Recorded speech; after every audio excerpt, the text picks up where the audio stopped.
بسم اللہ الرحمن الرحیم۔ السلام علیکم، میں ہوں خانم انصار شہزادی۔ زاہد پبلیشرز میں خوش آمدید۔ پیارے بچوں، ہم اردو کی کتاب برائے جماعت سوم پڑھ رہے ہیں اور آج ہم اس کا سبق نمبر 12 حکیم محمد سعید پڑھیں گے۔ حاصلات تعلم۔ اس سبق کی تکمیل کے بعد طلبہ اس قابل ہو جائیں گے کہ وہ سن کر اپنی رائے کا مطلع اظہار کر سکے، مختلف موضوعات سے متعلق اپنے خیالات اور احساسات کا زبانی اظہار کر سکیں، بصری الفاظ کی پہچان اور استعمال کر سکیں، مضمون لکھ سکیں 8 سے 10 جملے، سادہ اور مرکب جملے پر مشتمل عبارت سمجھ کر پڑھ سکیں، فعل اور فاعل کی نشاندہی کر سکیں۔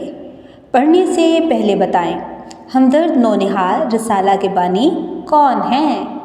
کیا آپ جانتے ہیں حکیم محمد سعید کا قیام کردہ ادارہ ہمدرد پاکستان آج بھی لوگوں کی خدمت کر رہا ہے۔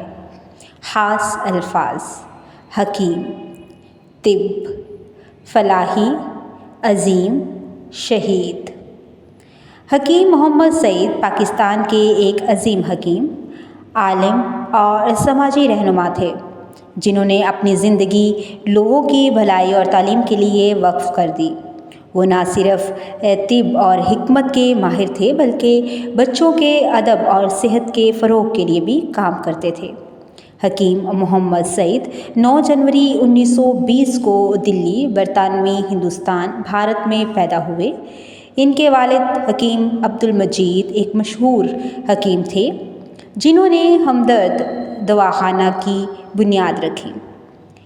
حکیم محمد سعید بچپن سے ہی ذہین اور نیک دل تھے۔ انہیں اپنے والد سے حکمت اور طب سیکھنے کا شوق تھا۔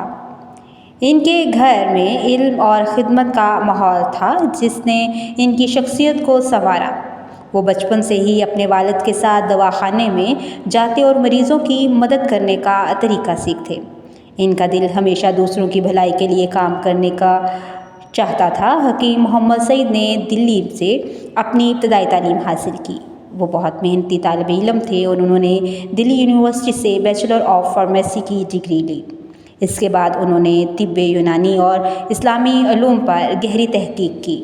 وہ نہ صرف حکمت بلکہ تاریخ، مذہب اور ادب میں بھی دلچسپی رکھتے تھے۔ انہوں نے اپنی تعلیم کو لوگوں کی خدمت کے لیے استعمال کیا اور ہمدرد دواخانے کو مزید ترقی دی۔ وہ انگلستان اور دیگر ممالک بھی گئے تاکہ جدید طب اور حکمت کے بارے میں جانیں۔ ان کی تعلیم نے انہیں ایک عظیم حکیم اور عالم بنایا۔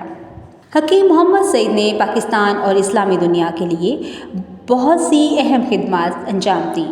انہوں نے پاکستان ہجرت کی اور کراچی میں ہمدرد دواخانہ قائم کیا، جو آج ہمدرد پاکستان کے نام سے مشہور ہے۔ یہ ادارہ غریب لوگوں کو سستی اور معیاری دوائیاں فراہم کرتا ہے۔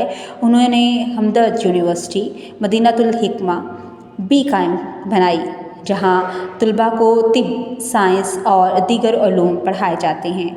حکیم سعید مریضوں کا مفت علاج کرتے تھے اور ہر ہفتے کراچی، لاہور اور دیگر شہروں میں جا کر لوگوں کی مدد کرتے تھے۔ ان کا ایمان تھا کہ دوائی کے ساتھ دعا بھی شفا دیتی ہے، اس لیے وہ علاج کے دن روزہ رکھتے تھے۔ حکیم محمد سعید اور ان کی خدمات کے لیے کئی ایوارڈز ملے۔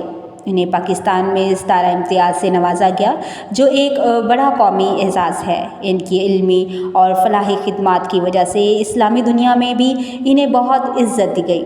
انہوں نے 200 سے زائد کتابیں لکھیں، جن میں طب، مذہب، تاریخ اور بچوں کے ادب پر کتابیں شامل ہیں۔ ان کی کتابیں اور رسالے جیسے ہمدرد نونہال، ہمدرد صحت کو دنیا بھر میں پسند کیا گیا ہے۔ ان کے ادارے ہمدرد کو بھی کئی ایوارڈز ملے کیونکہ یہ ایک غیر منافع بخش ادارہ ہے جو ساری آمدنی لوگوں کی بھلائی پر خرچ کرتا ہے۔ حکیم محمد سعید کو بچوں سے بہت محبت تھی۔ انہوں نے بچوں کے لیے ہمدرد نونہال رسالہ 1953 میں شروع کیا، جو اردو زبان میں بچوں کا پہلا مشہور رسالہ تھا۔ اس رسالے میں کہانیاں، نظمیں، سبق آموز مضامین اور سائنسی معلومات ہوتی تھیں جو خود اس رسالے کے لیے لکھتے تھے، اور اس کے اداریہ جاگو جگاؤ میں بچوں کو اچھائی اور محنت کا پیغام دیتے تھے۔ انہوں نے نونہال ادب کے نام سے بچوں کی کتاب کا سلسلہ شروع کیا، جن میں ہمارے عظیم سائنسدان اور دنیا کے سب سے بڑے انسان جیسی کتابیں شامل ہیں۔ یہ کتابیں بچوں کو سائنس، تاریخ اور دین کے بارے میں سکھاتی ہیں۔ حکیم محمد سعید نے اپنی پوری زندگی لوگوں کی خدمت میں گزاری۔ بدقسمتی سے 17 اکتوبر 1998 کو کراچی میں ان کے دواخانے کے باہر انہیں وحشیانہ طور پر گولیاں مار کر شہید کر دیا۔ اس وقت وہ روزے کی حالت میں تھے۔ ان کی شہادت نے پورے پاکستان کو غمگین کر دیا۔ ان کی زندگی ہمیں سکھاتی ہے کہ ہمیشہ دوسروں کی مدد کرنی چاہیے اور نیک کاموں سے کبھی نہیں گھبرانا چاہیے۔ دیکھا پیارے بچوں، آج ہم نے حکیم محمد سعید صاحب کے بارے میں بہت تفصیل سے پڑھا ہے۔ امید ہے آپ نے اس سبق کو غور سے سنا ہوگا اور ساتھ ہی ساتھ آپ نے خاص الفاظ کو میرے ساتھ ریپیٹ کیا ہوگا اور پڑھا ہوگا۔ اب مجھے بتاؤ، رکو اور بتائیں کہ ہمدرد نونہار رسالہ کس کے لیے تھا؟ ذرا سوچ کے بتاؤ۔